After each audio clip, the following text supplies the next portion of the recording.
hello everybody. REIMS Gaming here. Coming at you live from Studio Blue, as we call it. We call it Studio Blue. Hope you guys are all having a wonderful day. Today, it looks like... Oh, okay, cool. That works. We're going to go over the patch notes. This is not the patch notes. For 2.5, we're going to learn more. And we're going to go ahead and let the Diablo music just play in the background while we go over it. Hope you guys are having a wonderful day.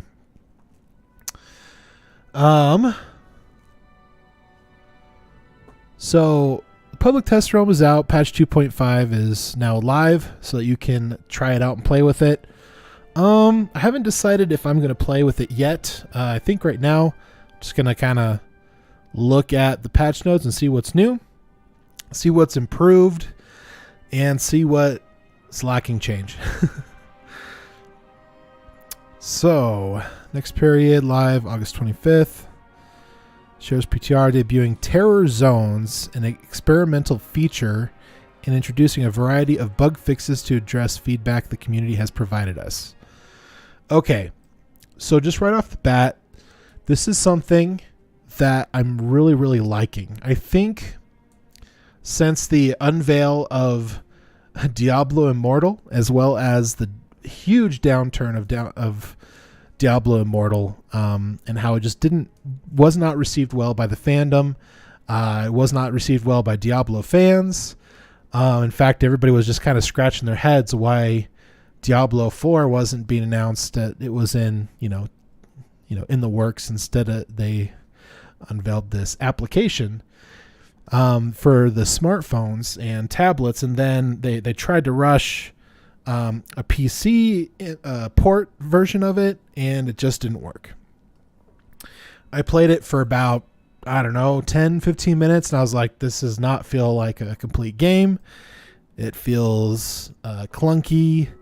Of course, I also played on the PC, so I tried it a little bit on the phone. It just didn't feel right. It just didn't feel like a Diablo game, and so I had no intention of playing it. That's why I started playing Diablo 2 instead. Hopefully you guys have gotten our live for today. Having some issues. I went live on my previous account and nobody got a notification. It seemed like it didn't really go anywhere for some strange reason. Usually we get a few handful of views and a couple of viewers, and so I don't know what's up with that. It could have been the topic, but anyway, let's move on. Terror Zones, the journey to level 99, is a celebrated experience for players and quite the milestone if achieved. A rite of passage even. We want to offer an alternative to repeatedly farming Baal, Diablo, or Nilithak. We also want... well, I don't remember what the other guy was. We also want the journey at level 99 to be accessible to a larger population of players, full of variety, and most importantly, challenging. This is where Terror Zones come in. As we get into details, please note that players can choose to opt out of Terror Zones if desired. When playing a Terror Zone enabled game, every hour, the armies of the Burning Hells will focus their demonic might on specific zones, terrorizing them. The monsters in their zones will be at least 2 levels higher than your current level or their original level, up to a maximum per difficulty. The experience received and the loot dropped by killing terrorized monsters will be based on this new level. In addition, terrorized monsters will also grant additional experience points. Here are the level details for each monster type per difficulty. Okay, interesting. I don't know where my water went. I think I just left it upstairs. I'm going to go grab it real quick.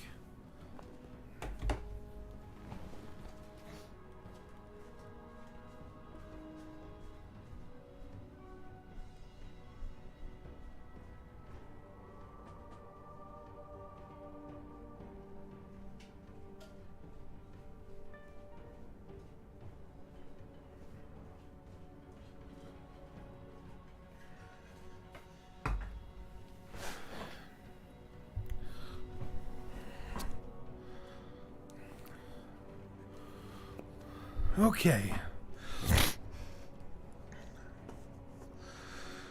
All right. Here's the plus levels. So it looks like they cap out at 99. Oh, God. Could you imagine, like, Act 3 dolls? Or even, like, Bale dolls? I'm just saying, that's kind of freaky. The base player level used for the above calculations taken from the creator of the game. Host leaves the game. New player will be selected for the base. Okay.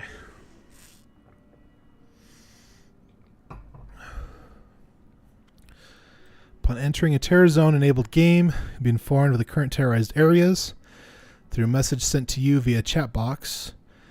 When the time for new terror zones draws near, you will be informed of the impending changes via chat box. Okay. Unique icon next to terrorized monster's name. Okay, that's good. On-screen text messaging, good. Special audio cue, good. In-game text on the auto map, good. That's great. I actually really like that because like what really sucks is that like you don't know when you have anything on you or you don't know if something changed. It's really difficult to find like unique monsters and champion packs. Like sometimes like the main mob is kind of a little bit more lit, but overall like it's kind of clunky, and this is actually a really good direction for showing, hey, something different is happening. So that's a really good plus. I'm really glad they're doing that. Yeah, I don't know what it is. I don't know why YouTube's not pushing out notifications right now. I don't know why it's doing that. Of course, I also don't know what I'm looking for. There was something I was looking for. I don't remember. Oh, yeah, now I remember. I'm trying to figure out how to find the declone each night and see when it's happening on non-ladder, because it seems like nobody's like keeping track of stuff on non-ladder really. Okay, so it looks like it looks like it's a level 2 on Americas. Okay, so maybe I'll park my characters later tonight, so hopefully I can get them in the morning. All right, so Act 1 places, Act 2 places, Act 3. I'm not gonna read all these off. I've already read a lot. I'll just be honest with you guys. I'm excited that there's going to be kind of sort of a new content thing. I'm kind of disappointed in a lot of ways because of the fact that we still need to fix some more bugs, and we still need to add some things in game, like in-game trading system and mailbox is really, I think, is really important. You know, like utilizing the exchange of, you know, runes for items. That's where we need to go. If we honestly do that, I probably will not spend a dime on the game ever again, and I'll just trade stuff. Like if the user experience is better, then just like that's what I'm going to go to. All right, so PTR focus and details. To support player testing, content exploring, we'll be providing character templates and a variety of popular builds at varying levels. However, yeah, there's a lot of posts on like bugged out stuff, and like different items and stuff is not working as intended. So that's something to kind of keep up on. Please be aware there may be periodic maintenance outages or updates based on player feedback. Any changes implemented during this PTR period to terror zones or other gameplay aspects are not set in stone. We are testing terror zones as a new experimental feature with the express desire to inject additional fun into Diablo 2 Resurrected. To ensure terror zones provide an experience the best players will need your assistance to urge you to provide any feedback you may have. Didn't we already have like a way to get to 99 like in a reasonable way? Like, weren't we doing that in like Ubers before? I don't know if people were going all the way up to 99, but I know people were at least going up to 95, like just with doing the Uber skeletons from Mephisto or something. Unfortunately, that was patched way back in the day, but that was a cool time to level characters, because you could really level a character like super fast, instead of like the endless droning of, chaos and bell runs. All right, so it ensures always prize variance. Players will need your assistance. Urge you to provide any feedback you may have. Here's an in-game survey. All right. Oh, okay. Oh, wow. Look at all those fixes. Okay, let's see what we got. Add additional warning text to the mercenary confirmation prompt if your previous mercenary still has items equipped. Okay, so you'll get a confirmation prompt if you try to hire another mercenary, I think is what they're trying to say. That's actually really cool, because you don't want to accidentally delete, like really precious items on your mercenary. So having a confirmation prompt, that's really nice to have. That's actually something I didn't even think about. Damage value for the Paladin's Thorns aura is now present on the character menu. Okay. Dead Finger Mages now reset correctly to their original state when revived by Necromancer. Okay.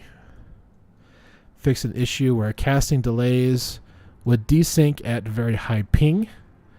Well, that's good, because I'm experiencing that all the time, and that's super annoying. Fix an issue where monster unique mods were triggering from another unique mod's trigger. For example, monsters that were both lightning and fire enchanted created an explosion every time they were put into hit recovery. Repeatedly hit by Warcry. Oh, interesting. Rare issue where names on the ground would erratically flicker and shift while pathing around them. Okay. I did see some tearing and stuff, so that's a good fix. Fix an issue where players and monsters were able to walk through doors that visually looked closed. Okay. Fix an issue where certain rune words could not be repaired in the same game session they were created. I did not experience that. That's it. Oh no, I have experienced that. Yeah, I've had that like several times. That's a good bug fix. Fix issue where loading a character on a console that was created on PC was causing texture and lighting issues on console. Okay. Fix an issue that would occur when binding a skill to a multi-key binding, like Control X, Control Alt X. Okay. Action bound the first key became unbound from that key. Oh, cool. Fix an issue where the game name and password were not properly updating and displaying in-game when toggling settings for showing it. Fix an issue where update stats, skills, or quests were displaying when no updates were available. Fix an issue where hardcore character names were not displaying in red text on the character list. Okay. Fix an issue with legacy graphics gamble refresh icon containing graphical artifacts and corruption. I don't know why I even bothered with that. Fix an issue where single and dual wielding basic attacks with claw weapons would have inconsistent attack speeds. Oh, okay. Well, flags associated with previous characters would persist for newly created characters in the legacy graphics character creation screen. Issue with the buy button legend in the vendor window would not display on the first weapons tab. Fix an issue where certain VFX were causing graphical corruption when fighting Uber Diablo.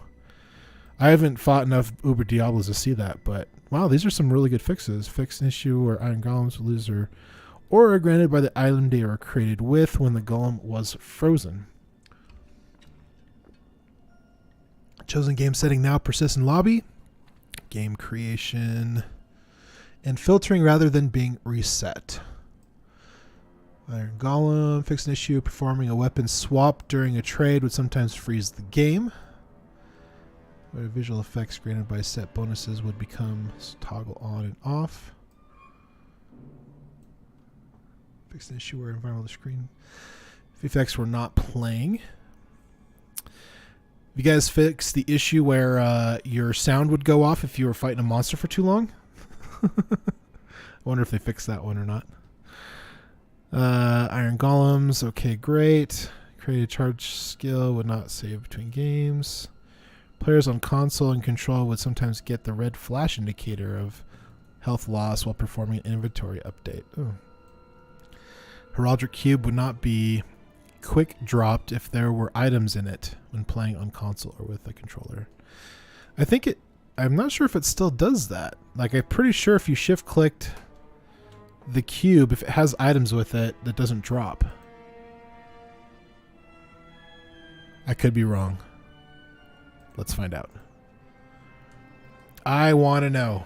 I want to know if that bug is actually happening or not. Because I feel like I haven't had that issue.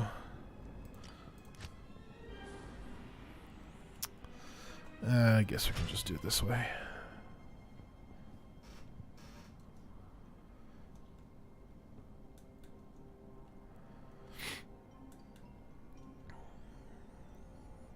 Apparently a lot of Necromancer Golem fixes. Okay, so I have a crap ton of stuff in my stash. So let's see if it happens. Hey! Huh. I swear you couldn't do that before. Maybe I'm thinking incorrectly. It's possible I'm thinking incorrectly.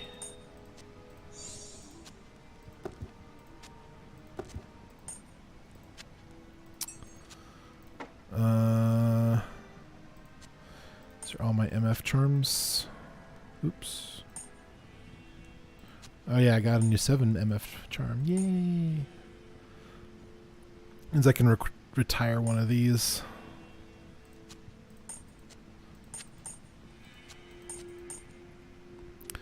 Woohoo! Okay.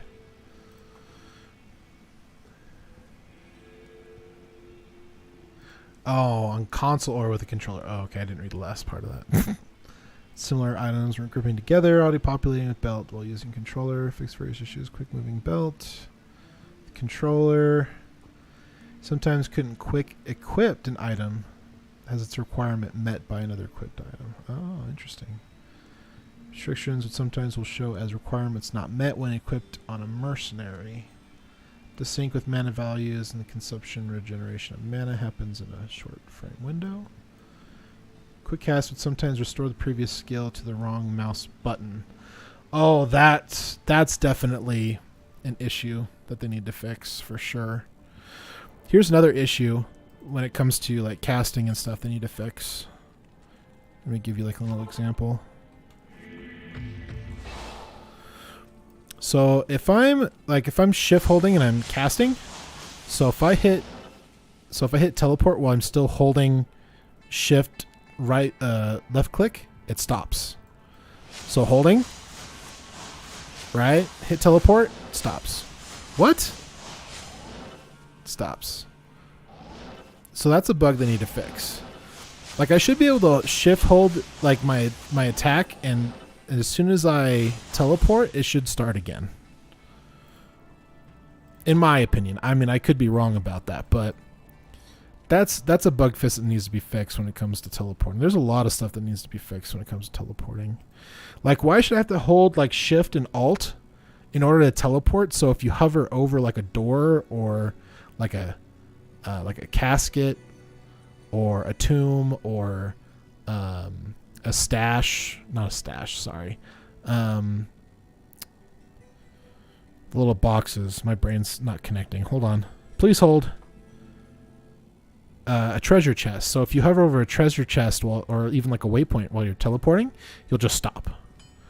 I know that you can hold different buttons to do that, but like I'm already holding shift, so I'm not like walking forward, and it just seems like I shouldn't have to push so many buttons just to teleport. I feel like if I just hit teleport, it should just teleport me until I let go and stop, but I digress. Fix an issue. Act 5, dual wielding mercenaries now accurately animates 2 attack swings instead of 1. Okay.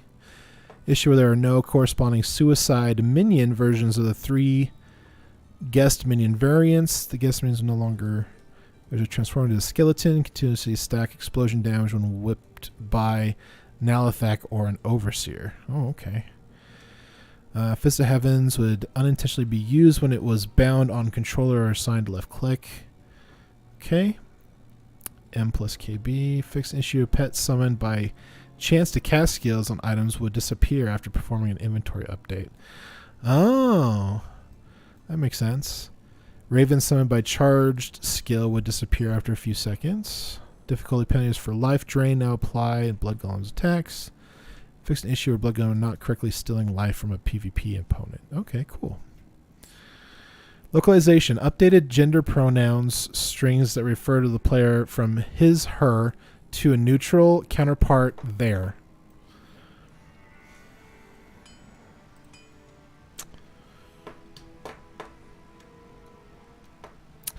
Okay, I'll probably talk about this on my other channel because I want to keep this gaming channel just about gaming. It sucks that this kind of... Okay, I'm just going to stop right there. I will talk about that. Let me go ahead and take a picture of this really quick. Print screen. Let me see, it'll probably be easier if I do Adobe. Let me just make sure it's not... let me make sure it's not saying my name really quick. Oh, okay, it's not. Alright, it's not saying my name. New. Custom, sure. Great.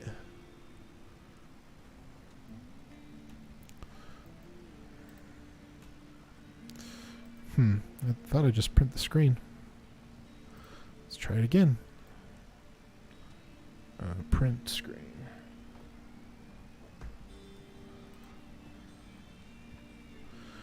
Okay, there we go. Because otherwise it'll dump after a few minutes. So, prefix for online Uber Diablo messages receive in offline games.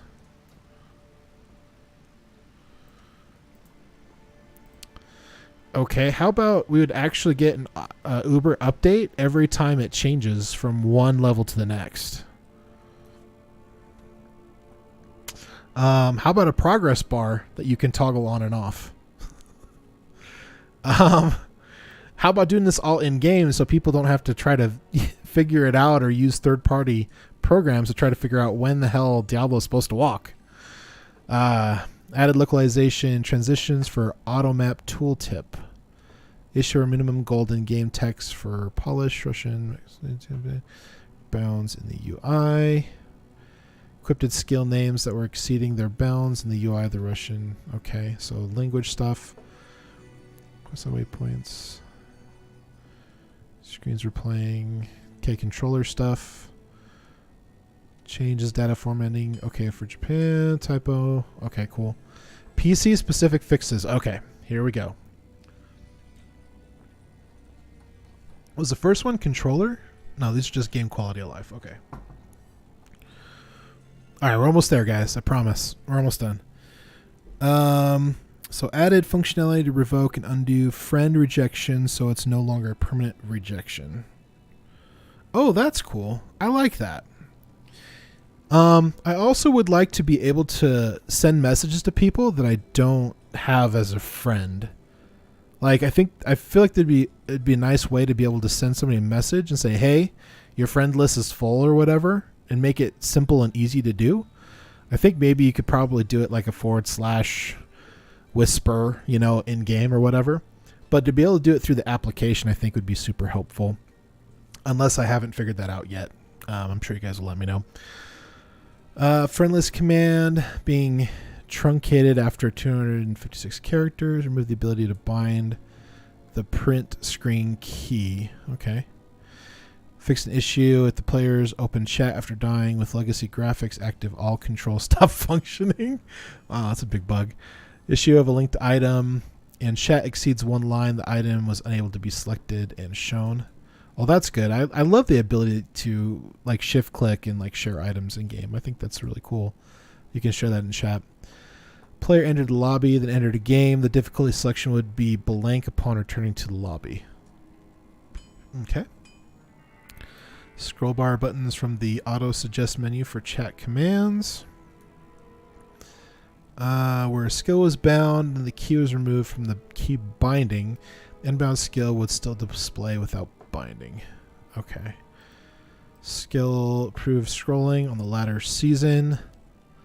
Okay. Fix a tooltip incorrectly stating show game name password to correctly state show game name.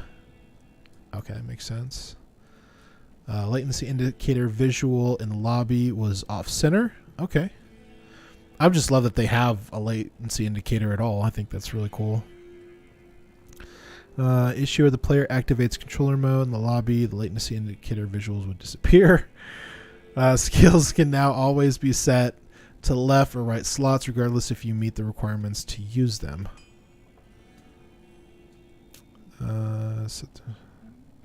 Okay. Fixed an issue. Rings were always quick equipped to the right hand slot, even if the left hand slot was open.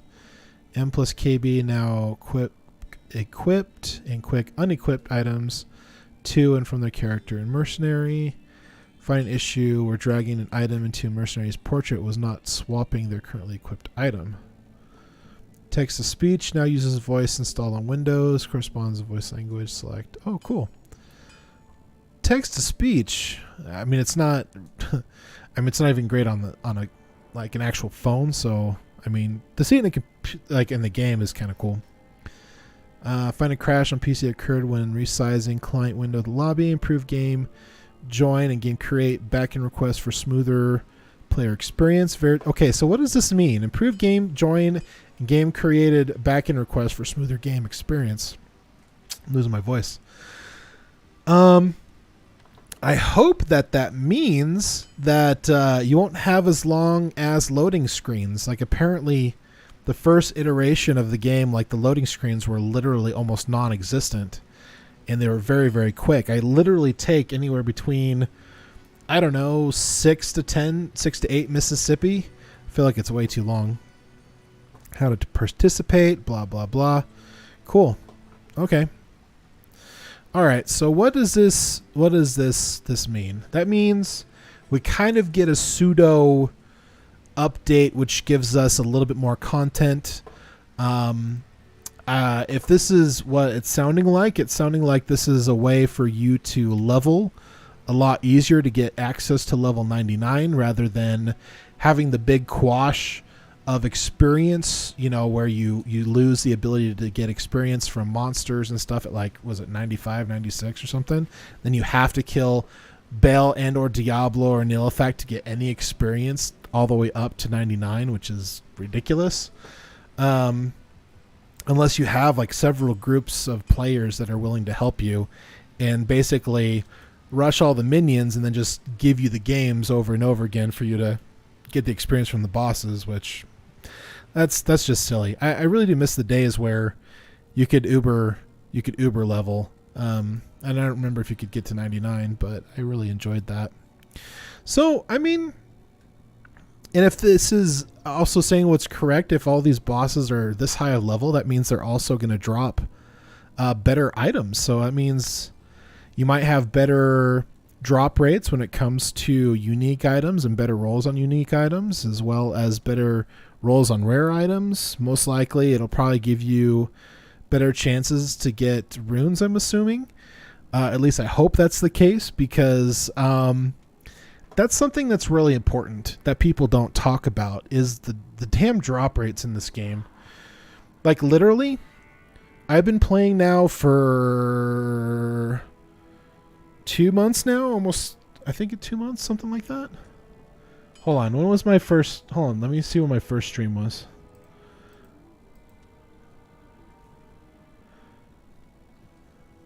I want to know. Let's try going home, see if that'll give me what I'm looking for.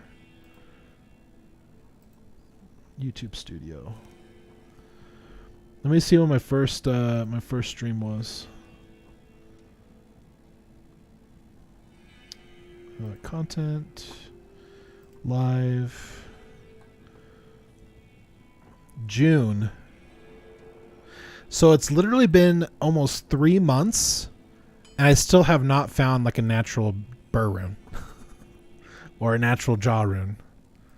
So this is the thing, is that like even like normie, like maybe play a couple hours a day kind of like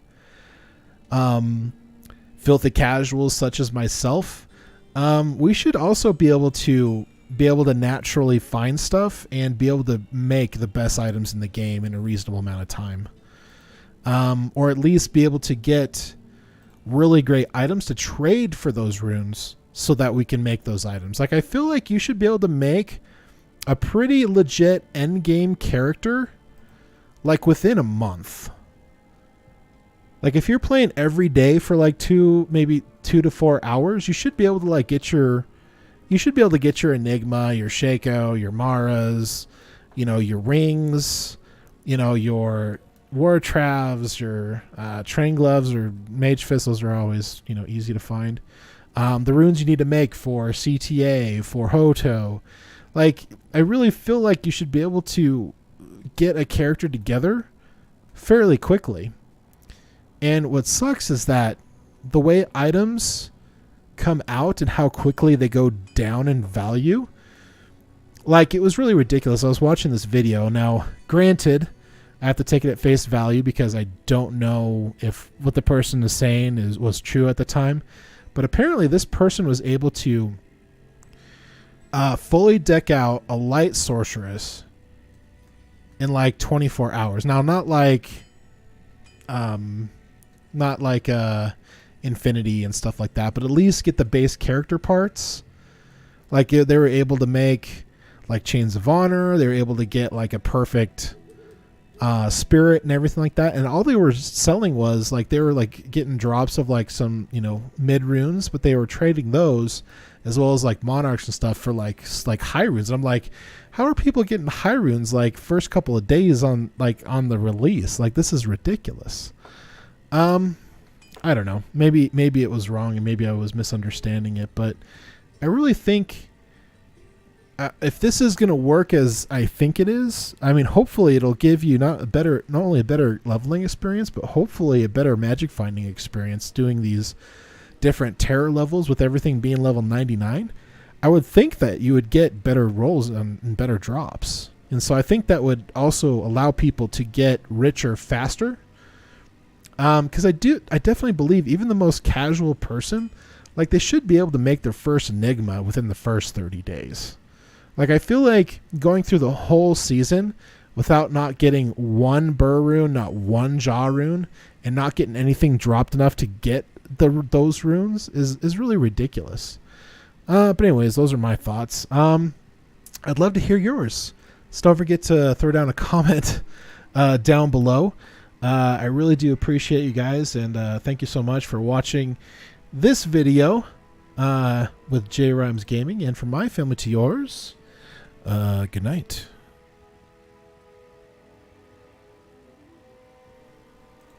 Today's video is sponsored by viewers like you, so thank you. Hopefully we have earned your subscription today, so don't forget to hit that red button, click that damn bell, and turn on notifications so you don't miss a content release. The second best way to support the channel is obviously to like the video, share with family and friends, and if you have a $5 or a $10 laying around, definitely consider donating to my channel today.